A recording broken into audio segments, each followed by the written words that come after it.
വന്നത് മുഴുവൻ നല്ല കരകളഞ്ഞ സഖാക്കള്. ഞാൻ പറഞ്ഞു വന്നത് CPIM എന്ന് പറയുന്ന പാർട്ടി നിലവിലില്ല ഇല്ല എന്ന് പറയുമ്പോൾ ഈ സാധനം ഉണ്ടാവണല്ലോ കൂട്ടരെ. ഇതെന്നാ ഉണ്ടായത്? എന്റെ ശബ്ദം കേൾക്കുന്ന ഏതെങ്കിലും സഖാക്കൾ ഉണ്ടെങ്കിൽ ഒരു തുണ്ട് പേപ്പർ എടുത്ത് നോട്ട് ചെയ്ത് വെക്കുക.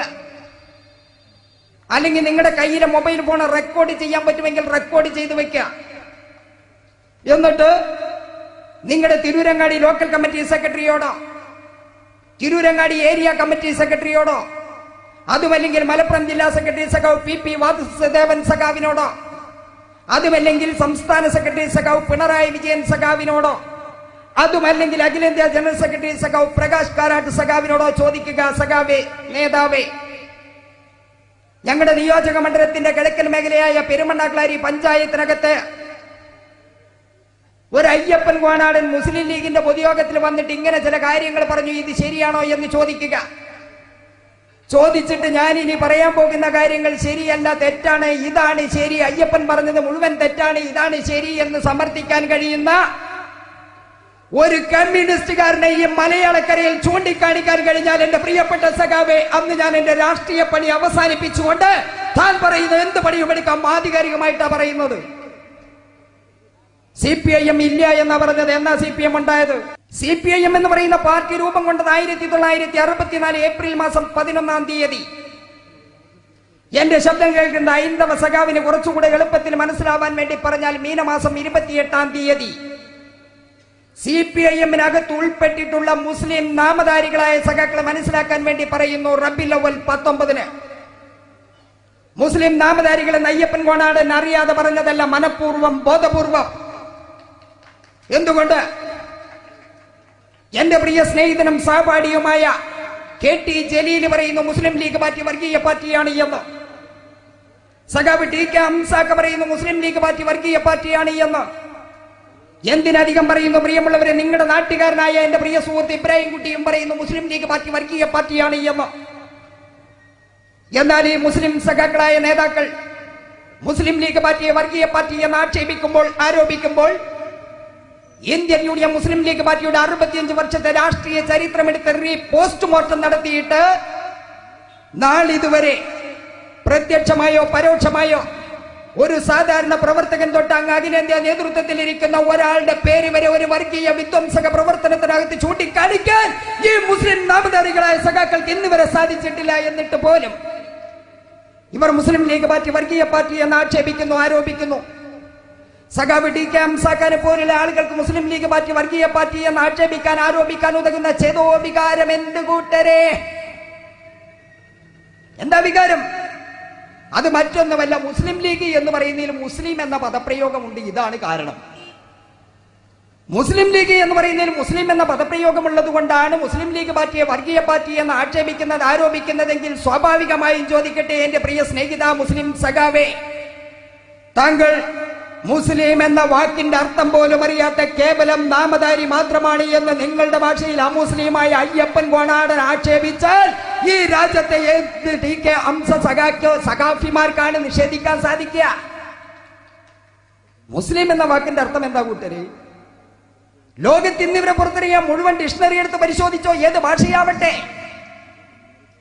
മുസ്ലിം എന്ന വാക്കിന്റെ പച്ച മലയാളത്തിലുള്ള അർത്ഥം കരുണയുള്ളവൻ എന്നാണ്. അതുകൊണ്ടാണല്ലോ കാബാലികരെ നിങ്ങൾക്ക് ലാൽ സലാം, ഇനിയുള്ള കാലം കരുണയുള്ളവന്റെ കൂടെ കൂടി ഞങ്ങൾക്ക് മനുഷ്യരായി ജീവിക്കണമെന്ന തീരുമാനമെടുത്തുകൊണ്ട് കേരളക്കരയിൽ വരുന്ന ആയിരക്കണക്കിന് വരുന്ന ഹൈന്ദവ സഹോദരന്മാർ സയ്യിദ് ഹൈദർ അലി ശിഹാബ് തങ്ങൾ നേതൃത്വം നൽകുന്ന ഇന്ത്യൻ യൂണിയൻ മുസ്ലിം ലീഗിന്റെ ഈ ഹരിത പതാകയുടെ വാഹകരായി കേരളക്കരയിലാകെ മാറിയത്. മാത്രവുമല്ല, ഇന്ത്യ മഹാരാജ്യത്തെ 3.5 ലക്ഷത്തോളം ഗ്രാമാന്തരങ്ങളിലെ മനുഷ്യ മനസ്സുകളിൽ അധിവസിക്കുന്ന രാഷ്ട്രീയ പ്രസ്ഥാനമായ ഇന്ത്യൻ നാഷണൽ കോൺഗ്രസിന്റെ അഖിലേന്ത്യാ അധ്യക്ഷ ശ്രീമതി സോണിയാഗാന്ധി സയ്യിദ് ഹൈദർ അലി ശിഹാബ് തങ്ങളുടെ പ്രസ്ഥാനം ഇന്ത്യൻ മതേതരത്വത്തിന് അനിവാര്യ ഘടകമാണ് എന്ന് പറഞ്ഞ് മാറോട്ട് അടക്കി പിടിച്ചത്. ഞാൻ പറഞ്ഞു വന്നത് 64 ഏപ്രിൽ 11-നാണ് CPM രൂപീകരിക്കപ്പെട്ടത്. എന്തിന്റെ പേരില്ല? CPIയുടെ നാഷണൽ കൗൺസിലിൽ നിന്നും 32 പേര് ഇറങ്ങി വന്നുകൊണ്ടാണ് CPM രൂപീകരിക്കപ്പെട്ടത്. ആ 32 പേരിൽ 31 പേരും മരണപ്പെട്ടു പോയി. ഒരേ ഒരു മനുഷ്യൻ മാത്രമാണ് ഇന്ന് ജീവിച്ചിരിപ്പുള്ളത് കൂട്ടരെ. അതേതാണ്ട് ചത്തതിനൊക്കുമേ ജീവിച്ചിരിക്കലും എന്ന് പറഞ്ഞതുപോലെ കേരളത്തിലെ പ്രതിപക്ഷ നേതാവിന്റെ കസേരക്ക് അടുത്ത് വരെ പോയി വരാറുണ്ട്, ഒരിക്കലും അതിൽ ഇന്ന് വരെ ഇരുന്നിട്ടില്ല. ഈ 32 പേര് അന്ന് പറഞ്ഞത് എന്താ? ഞാൻ പറഞ്ഞതല്ല. 1964 ഏപ്രിൽ 11 CPIM എന്ന് പറയുന്ന പാർട്ടി രൂപീകരിക്കുമ്പോൾ അതിന്റെ പാർട്ടി പരിപാടിയിൽ പറഞ്ഞ കാര്യമാണ് ഞാൻ പറയാൻ പോണത്. 2 കാര്യങ്ങളാണ് പ്രധാനമായി പറഞ്ഞത്. CPIയുടെ സാർവദേശീയ ജനാധിപത്യ വിപ്ലവം കൊണ്ട് ഇന്ത്യൻ തൊഴിലാളി വർഗത്തിന് ഒരു ഇഞ്ച് മുന്നോട്ട് പോകാൻ സാധ്യമല്ല. അതുകൊണ്ട് ജനകീയ ജനാധിപത്യ വിപ്ലവമാണ് ഇന്ത്യ രാജ്യത്തിന് അഭികാമ്യം. ആ ജനകീയ ജനാധിപത്യ വിപ്ലവം പൂർത്തീകരിക്കണമെങ്കിൽ ഇന്ത്യൻ തൊഴിലാളി വർഗം ആധികാരികമായി 2 കാര്യങ്ങളെ ചെറുത്തു തോൽപ്പിക്കണമെന്നാണ് CPIMന്റെ പ്രഥമ പാർട്ടി പരിപാടിയിൽ പറയുന്നത്. ഒന്നാമത് പറഞ്ഞ കാര്യം എന്താ? ഇന്ത്യയിലെ കുത്തക മുതലാളിത്തം ഇന്ത്യയുടെ മണ്ണിൽ വളരാൻ അനുവദിച്ചുകൂടെന്ന് മാത്രമല്ല, നിലവിലുള്ളവയെ ഉന്മൂലനം ചെയ്യണം. ഉന്മൂലനം ചെയ്യണം എന്ന് പറഞ്ഞാൽ ഇല്ലായ്മ ചെയ്യണമെന്ന്. ഉദാഹരണമായി അന്ന് 32 സഖാക്കൾ ഈ രാജ്യത്ത് ചൂണ്ടിക്കാണിച്ച ഇന്ത്യൻ കുത്തകന്മാരാരൊക്കെയാ? ടാറ്റ, ബിർള, മഫത്ലാൽ, ഗോയങ്ക, ഗോളിയാർ തുടങ്ങിയ വിരലിലുണ്ടാവുന്ന ഇന്ത്യൻ കുത്തക മുതലാളിത്തത്തെ ചൂണ്ടിക്കാണിച്ചുകൊണ്ട് അന്നത്തെ കമ്മ്യൂണിസ്റ്റ് നേതാക്കന്മാർ പറഞ്ഞത്, ഈ കുത്തക മുതലാളിത്തത്തെ ഈ രാജ്യത്തിന്റെ മണ്ണിൽ വളരാൻ അനുവദിച്ചുകൂടാ, ഇവയെ ഉന്മൂലനം ചെയ്യണം. അങ്ങനെ പറഞ്ഞ നിങ്ങളുടെ CPM ഇന്ന് എവിടെ എത്തി നിൽക്കുന്നു? സഖാവെ പരിശോധിക്കാം. നോക്കൂ നിങ്ങള്. സ്വതന്ത്രാനന്തര ഇന്ത്യയിൽ കേവലം 42 കോടി രൂപ മാത്രം ആസ്തി ഉണ്ടായിരുന്ന ടാറ്റ ഇന്ന് ലോക മുതലാളിത്ത ശ്രേണിയിൽ വമ്പനാണ്. ആ വമ്പനാകുന്ന രത്തൻ ടാറ്റയെ ആനയും അമ്പാരിയും കൊണ്ടുവന്ന് സ്വീകരിച്ച് ആനയിച്ചു കൊണ്ടുപോയി കുടിവെച്ചത്, പ്രിയമുള്ളവരെ, ഇന്ത്യൻ നാഷണൽ കോൺഗ്രസ് ഭരിച്ചുകൊണ്ടിരുന്ന ഒരു സംസ്ഥാനത്തല്ല.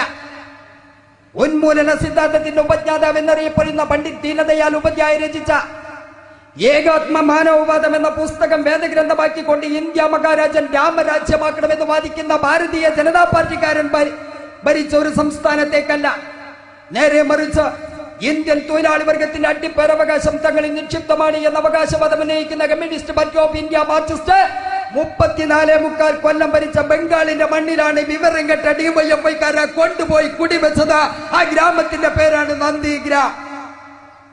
അപ്പൊ ഇന്ത്യൻ കുത്തക മുതലാളിത്തത്തെ ഉന്മൂലനം ചെയ്യാൻ രൂപം കൊണ്ട CPM എന്ന് പറയുന്ന പാർട്ടിക്ക് രത്തൻ ടാറ്റ സ്വീകാര്യനായി എന്ന് പറഞ്ഞാൽ ആ പാർട്ടി നിലവിലുണ്ടെന്ന് പറയാൻ പറ്റുമോ? ഇല്ല.